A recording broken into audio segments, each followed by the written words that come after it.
Before we get into today's chat, I want to share a little resource that we've just released. As you might know, in our checkout episodes, I ask our e-commerce guests, do you have a book or a podcast that you recommend our listeners get into? Well, I've taken all of those book recommendations, and there's over 100 of them, plus the stories that go behind them, and put them into their own book called The Book Recommendations of E-Commerce Experts. Yeah, I know, it's totally original. You will never, ever run out of reading ideas again.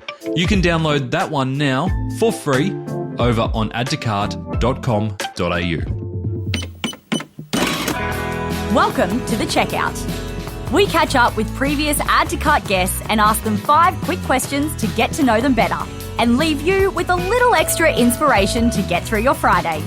Here's your host, Bushy.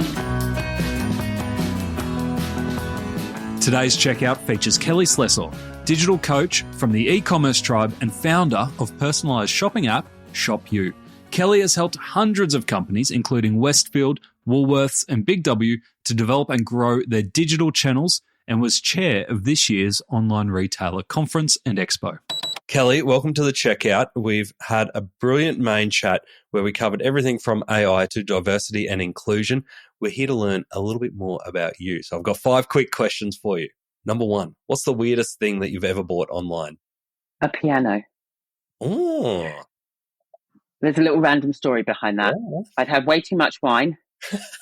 I was scrolling Instagram and one of my friends was talking about how your brain can change by music. Like it can be literally changed by music. And I woke up the next morning and I had a piano receipt in my inbox. You've got space for a piano? Like it actually worked out okay?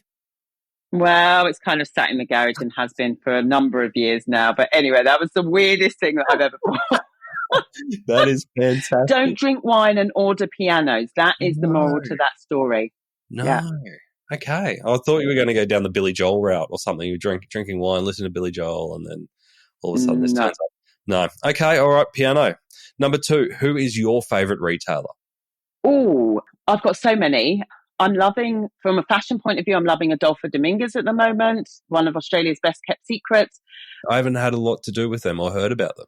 Oh, beautiful brand, absolutely beautiful brand, sustainable products. It's one I'm working with at the moment. And when I discovered them, it's one of those brands you go, I want to work with you because you are just stunning. Beautiful brand, yeah. So they use sustainable products, recycled products. It's high-end fashion, just a really amazing brand. But I think I would say I love Converse. Yep. And I actually really love their experience. So I'm a big Converse fan. I live in Converse, literally, when I'm not in heels. I love their experience. I love, their checkout. I love their post-purchase experience.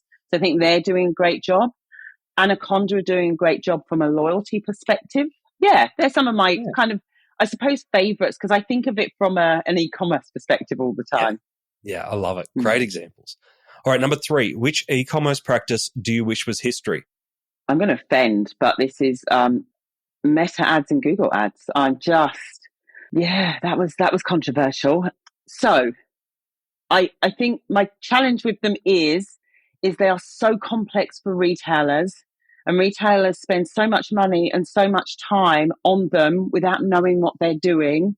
I think it's more about making it more user friendly than it is about getting rid of them. I don't think we should get rid of them. They're very valuable to the ecosystem, but I think they have to be made more user friendly, and retailers have to be able to see quite easily whether they're making money off them or not. And I think they, at the moment, both of them enable dodgy ad agencies to rip off retailers. Oh, such a good point. I love it.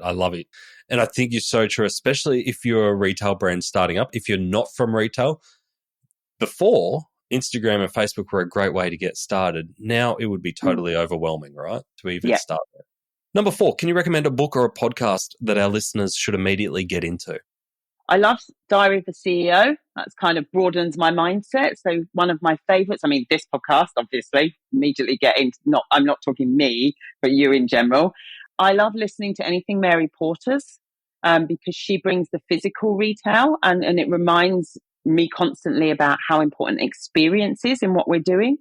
But I would say right now, if there's number one that I would be listening to, it's a guy called, I think it's Matt Wolf, and he does AI news. He does weekly AI news roundup, and it's mind-blowing, the stuff he talks about. But he talks about all of the developments in the industry, new platforms coming out, new technology, new learning models, and I think it just keeps you up to date with how fast it's moving. How good. And in our main chat, you talked about all the groups that you've infiltrated to get your knowledge so you can stay ahead of the game to teach people. So based on that, I'd be getting into that podcast on your recommendation. Last question I've got for you, Kelly, is the future of retail is? The future of retail is about, I feel like I'm going to sound like a bit of a broken record here. It's about experience, especially in e-commerce. We've got to bring experience to our e-commerce stores. I think we lack it. We miss it. We're still on print catalogs online. And I think I can see some brands moving towards it. One of my favorites is a brand called Takobo. They bring experience into their website. But I think we really need the future of retail is experience. Because when AI does everything else, customers are going to buy our experience. So well put. Kelly, thank you for joining us on the checkout. I have really enjoyed it. Thank you for having me. To hear more from Kelly, jump back into episode 326, where Kelly shares her thoughts on diversity and inclusivity through the lens of technology, why she's all about natural language when it comes to shopping, and we get nerdy on AI, where Kelly tells us how to give ChatGPT a personality and get it working harder for you. Thanks for listening, and until next time, keep adding to cart.